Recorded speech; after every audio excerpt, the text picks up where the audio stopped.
LTD consistently impresses me with their consistency. I don't know, man, fucking words.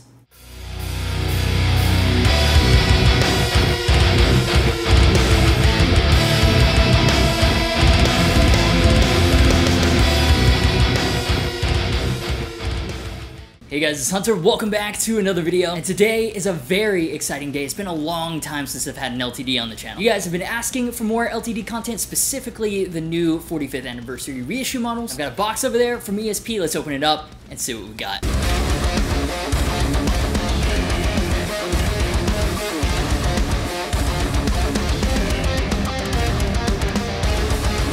So yes, this is the LTD Eclipse 87NT. Let's take a closer look.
So LTD is, of course, one of the most reputable names in the business, much like how today's sponsor is one of the most reputable in the business for securing your online data. NordVPN, they're great. And thanks to them for helping make this content possible. So if you don't know what a VPN or a virtual private network is, it basically encrypts your internet connection and protects your data online. That's really important because we do banking online, we enter credit card information to buy guitars online. Obviously, you don't want anyone else stealing that data, and that's where NordVPN comes in. They have super fast servers from all over the world. With a click of the button, you can make it seem like you're someplace else. You know, like hypothetically, if you're in the US and Star Trek Discovery is only on UK Netflix. So if you're ready to secure your online data, head on over to nordvpn.org/Agufish and use the code Agufish, because right now they're offering you guys a special deal. Every purchase of a 2-year plan, you get an additional free month and a surprise gift. I take online security very seriously, so I actually use NordVPN all the time and I love it. So yeah, protect your online presence. That's nordvpn.org/Agufish, code Agufish, especially since we're spending more time at home and online.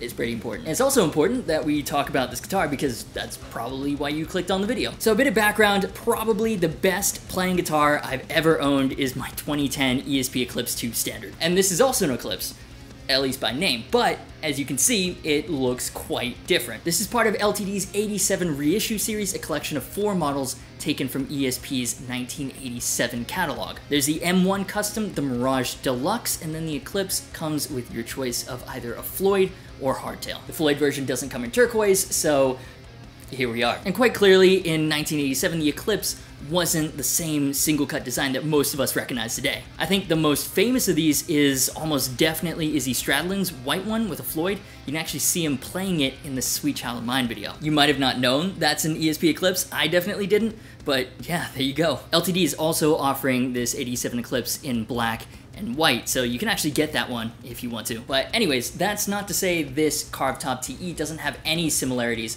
with the modern one though. In a lot of ways, actually, this is very similar to today's EC1000. Carved mahogany body, Macassar ebony fingerboard with 24 extra jumbo frets. It does have a 3-piece maple neck instead of mahogany, though honestly with the gloss poly finish, which especially in this seafoam green looks fantastic, but I don't think you'd be able to tell the difference between maple and mahogany by feel alone. And while we're on the subject, the color, LTD's calling it turquoise. Let's be honest, this is seafoam green, and I love it. I think black hardware might have fit the look more, but I mean, chrome looks very decent too. Another key similarity that puts this closer to the modern Eclipse than a T-style is the 24 3/4 inch scale length rather than 25.5 inches. And coming from the Gibson / Epiphone side of things, that's amazing. The distance between the frets, the tension on the strings, everything just feels right and familiar. And it doesn't just stop with the scale length. LTD consistently impresses me with their consistency. I don't know, man, words. Now, what I'm saying is when it comes to upper level LTDs, they just play so well. The fretwork is great, the edges have been rounded, the fingerboard's been rolled, and it feels fantastic. Everything's been well polished, the frets, the fretboard. Compared to other import lines, LTD is particularly good at this. Everything is shiny, and it's just such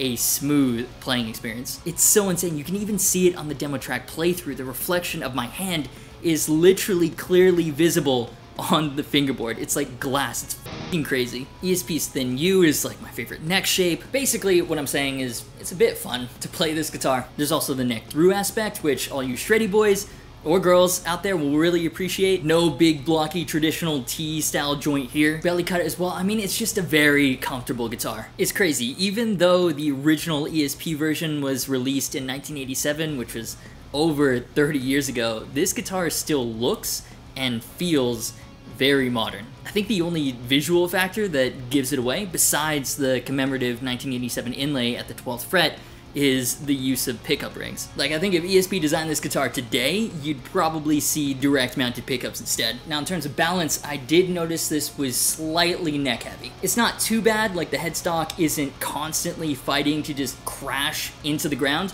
but you definitely feel it wanting to creep downwards with a strap. Moving on to the hardware, it's good stuff, no complaints here. Proprietary locking tuners, I like the way that they're angled, actually. They're not sticking straight up like you'd find on an Ibanez, they're leaning slightly backwards, kind of towards the player. The stop bar, tailpiece, and bridge are both from Tone Pros. They make excellent quality stuff, and I really like this bridge style on a T-shaped guitar. It reminds me a lot of Gajira Joe's Charvel signature. I love tunematic style bridges. There's something about that raised angle that for me, it just feels right for palm mutes. So, archtop TE with the tunematic, all of the yes. The spec sheet lists a molded nut. I don't know exactly what that means. It seems like it's a hard plastic, and that's the only place on the guitar where there's a little bit of cosmetic ugliness if we're getting nitpicky. And I'm kind of surprised they haven't used Tusk from the Nut Masters. To be fair, I haven't had any problems with this nut, but Graphtec just ensures consistent quality and seems like a no-brainer on a guitar like this. Again, no issues with tuning stability, but just to err on the side of caution, I'll probably end up putting some graphite in the nut slots or something. I should also add, while we're on the subject of features,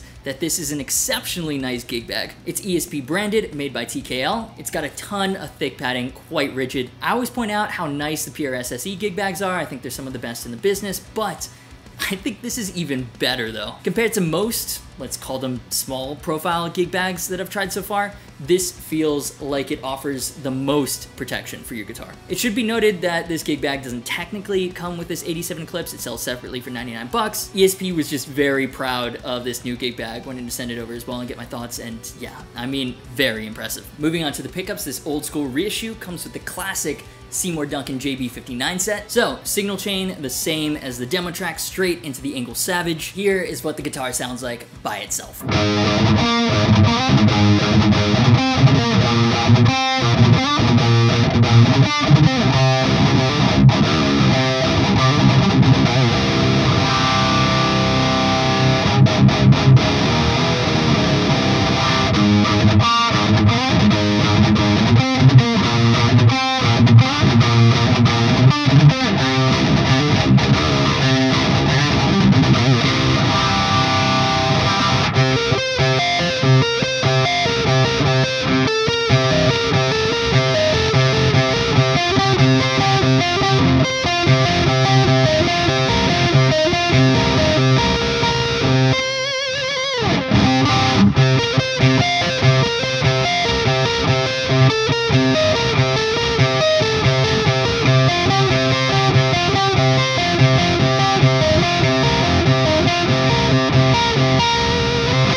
So I'm gonna be honest, I'm gonna level with you guys. And I know this is one of the most unpopular opinions in the guitar world, seeing as the JB is one of the most popular pickups in the guitar world, but I'm not a huge fan of it. I like how versatile it is, like you can use it for any genre of music, but it's almost too dynamic, which sounds weird, but what it amounts to is that it's really dependent on the guitar it goes into. Like a lot of times it can sound very grindy or incredibly bright, to the point where it's harsh.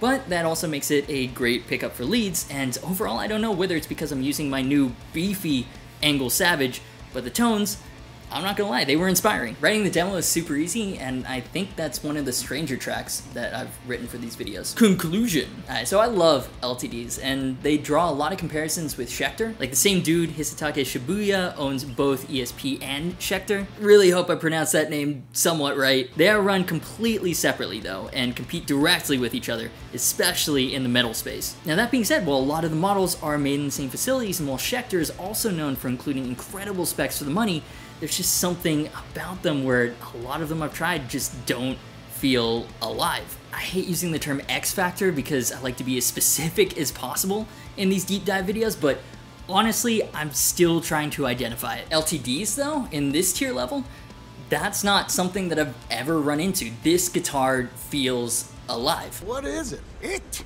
is life itself.